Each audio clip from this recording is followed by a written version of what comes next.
Hello, I'm Mary V. Today, let me tell you what to expect from a session with a luthier.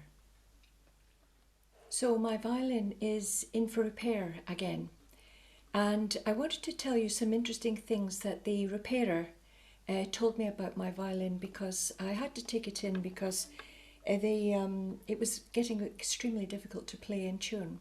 And then recently I opened the case and the E string had broken. And ever since then I got some new strings put on, but the violin was getting very fuzzy, sounding with a lot of surface noise. So I'll just use this violin that I borrowed from them to show you. You can see that on a normal violin there's quite a lot of space between the fingerboard and the belly of the violin. And that's quite normal, but in the case of my instrument, my violin is so plump and fat, and the curve is so big that the fingerboard ended up touching the violin. So it started to happen again. And the repairer said that with a very fat violin, that the thinnest part of the violin is, and the most vulnerable part, is really this bit here. So he explained that an old violin like mine, which is 1760, they never have their original necks. The necks originally would have been shorter and the fingerboard was much shorter. So they all have a grafted neck put on them. And my neck was put on quite flat, and that's what didn't raise the fingerboard up. If it had been put in a backward angle, it would have raised the fingerboard up and there wouldn't have been this problem. But the problem for an old instrument as well is that the tension of the strings is much greater nowadays with the long fingerboard and everything. And that's created a bit of a vulnerability in my violin, where there's a block that's usually put in here inside the violin.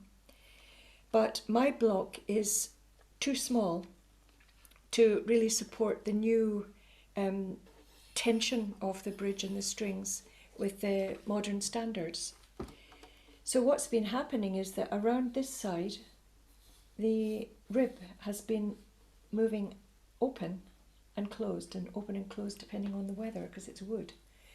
And we've had a lot of rain this summer. We're not part of the heat waves that unfortunately a lot of the world has been having. And my violin has been literally moving. And when he showed me and he pressed it, I could see it was very spongy and moving up and down. So this has been causing me untold problems with my intonation, where I try to go to third position and it's not in the right place, and you can't rely on anything, and it's very undermining. And then it also creates the fuzziness. So he's going to rebuild it, really. Take the front off, make a much bigger block here that goes into the fatter part of the violin and much wider, and that'll stop it moving. And then he's going to set the neck back into the right angle that will lift the fingerboard up. So getting to this violin, this is the nicest violin that I've ever tried that's not my violin. And immediately I can see that there's many reasons why this violin is a lot easier to play than mine. First of all, the fingerboard is at the right angle. The neck is set back at the right angle, not flat like mine. And it makes things a lot easier to play, especially on the E string.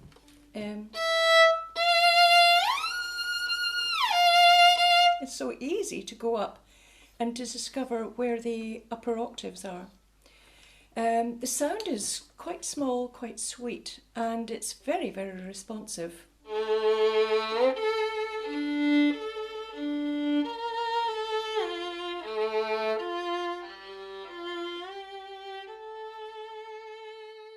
The E string's lovely.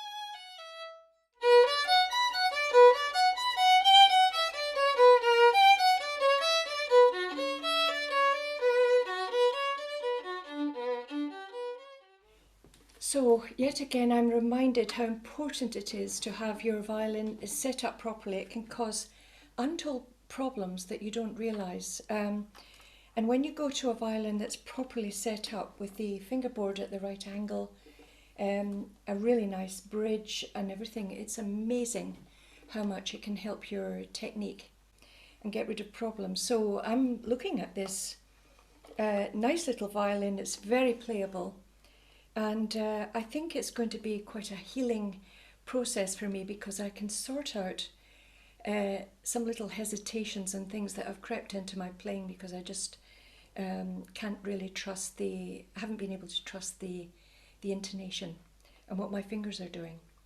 So I'm very, very lucky to have such a nice little violin. There's no label in it that I can see, and it's a tiny bit smaller than my violin, which is really pleasant.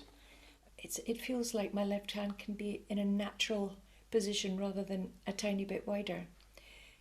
So a repairer will listen to the violin, but also do a lot of measurements and looking at the violin and just taking technical measurements to see what is correct in a violin.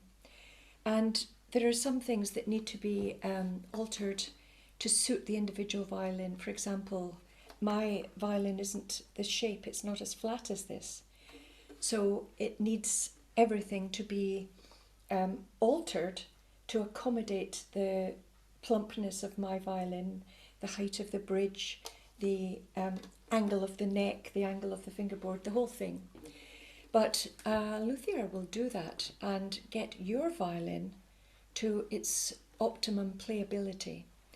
And my violin has been fantastic for a couple of years. And then things started to happen and I didn't really realise. I thought I was starting to have problems here and there. And playing a violin that's set up properly shows me that you can set up expectations for your fingers to have a kind of solid basic default expectation, and it's a lovely thing to develop that. So I don't particularly like chopping and changing. You know, I love my own violin.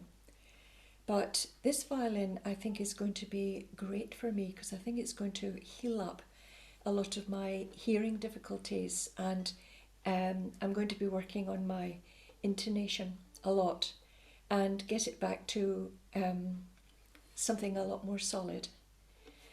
So that's my report about my visit to the luthier. And I do hope that you're able to visit a repairer or a violin shop or a luthier to be able to have your violin looked at and maybe surprise yourself as to how much easier it's going to be to play your violin. Because even a bridge at the wrong height can make it very difficult to play, because it raises the strings up too high and it's very difficult to push the strings down. All this kind of thing, it's a sort of knock-on effect of one thing can make other things very, very difficult. So I'm very lucky to have such amazing luthiers and the opportunity to borrow such a nice violin as well. So I'll say bye-bye for now. Bye.